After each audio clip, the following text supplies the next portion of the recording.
Robert Orr, co-founder of Ember, early developer of Zigbee, principal of NBT Ventures. Welcome to the podcast. Thanks very much, Dennis. You've blogged about the need to buy time because the predicted growth of renewable energy sources won't keep pace with the growth in electricity demand. What do you propose should be done about it?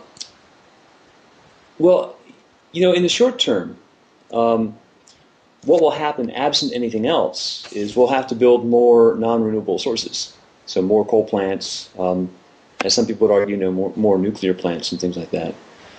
But I think there's so much low-hanging fruit in just the simplest forms of conservation, just reducing the amount of energy we consume, mostly done through better feedback and better education. So our pitch of late has been, if you can give people tangible, easy to understand information on how they're using their energy and what they can do to reduce it just a bit, then we can actually make a significant dent in the amount of energy consumed, or at least the growth of energy consumed over the next few years. And our argument there is that if you can do that, then you forestall the building of another coal plant, of more non-renewable sources, and give the renewable energy sources, wind power and solar power, a fighting chance to actually get deployed fast enough. And so how do we get there? How do we forestall that? Well, I think that, first off, the car industries are doing what they can to cut down on oil consumption through hybrid cars, electric cars, and things like that. And I'm very excited about all that.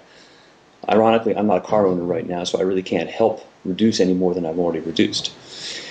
But the area we're looking at is actually in home energy and light commercial energy consumption. So the energy people use to heat, cool, and operate the places they live and work.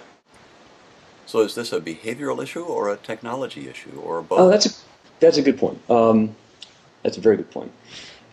It's really as much a behavioral thing as anything else. Our argument is that the technology now exists, that it's easy to get data from places in the physical world into the cloud and do deep analysis on it, slice and dice it, and give feedback to people in ways that they can understand it and act on it. So it really does come down to a behavioral problem, which is if we're really going to save energy in our day-to-day lives, we do have to change the way we behave. But our argument is that it's not hard. There's some obvious things that we can do that are not painful. They don't cramp our lifestyle. And most importantly, they don't inhibit economic growth. A lot of people tend to equate conservation and being environmentally conscious as the antithesis of economic development and a healthy economy. But if you look at it, they're really not. There's a lot of things that we can do that reduce how much energy we consume, but at the same time, we can create a lot of new jobs, for example, in basic, simple things like getting people's houses insulated better. There'll be whole new industries, I believe, created for making us a more energy efficient country. Are there technologies that we need to develop to enable people to adopt these behaviors? That's a good question. I think there are actually already. Our focus has been taking advantage of the technologies that are already there. For example, many people now have smartphones, iPhones and Blackberries and things like that, that are profoundly connected to the internet at all times.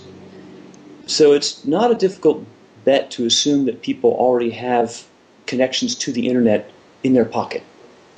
So that's a very important piece of technology because that's where a lot of the feedback and the interaction between you and your environment, you and your home, can take place. You already have it in your pocket. The other things that are happening are technologies for sensing and collecting data are becoming really mature and inexpensive. as you already mentioned, I've been involved in the Zigbee Alliance for a long time, and Zigbee has become the standard of choice for smart meters. So rather than picking up readings of your electric and gas consumption once a month, it can be picked up every hour. And at that point, you can really enter into a dialogue between consumer and producer of, how you're using your energy. Are you doing better or worse than other people in your neighborhood? And essentially establishing baselines we've never done before. So with these baselines, with very fine-grained details on how we consume energy, we can start giving really meaningful feedback to people. And I think it's been shown out in a lot of studies, that once people have this kind of feedback, they will naturally start conserving. They'll naturally spend less money on their energy usage. So who should be responsible for deploying some of these technologies and practices in all of those homes and businesses? I'm a big believer in natural market forces. Utilities have a reason to want to roll out smart meters, and that's happening of its own accord. People want to save energy, that will happen of its own accord. I think all the ingredients are there, and really the only thing missing is feedback.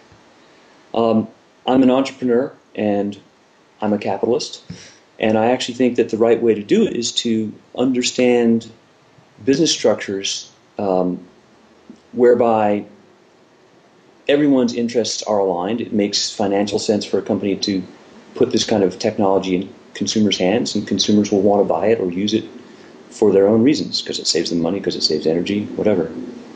So I think just plain old capitalism will drive this.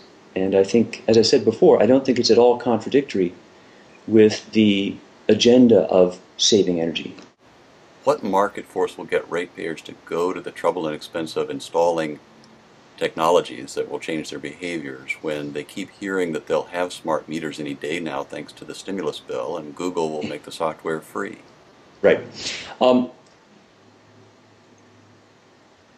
First off, I think there's a small problem with smart meters. I love smart meters. I think they really will make a big, big difference when we start getting daily information as opposed to monthly information on our consumption habits.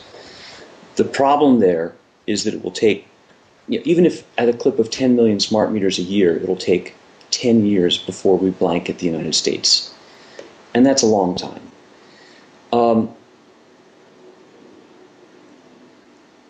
I believe that people will be able to offer meaningful feedback to homeowners for free, and that there will be enough ancillary business just generated from that kind of contact that one could make a very good business out of it. Thank you, Robert Poor, and we will see you at Connectivity Week. Looking forward to it. Thanks very much. I think it's a great lineup, and I'm looking forward to the crowd. Thanks.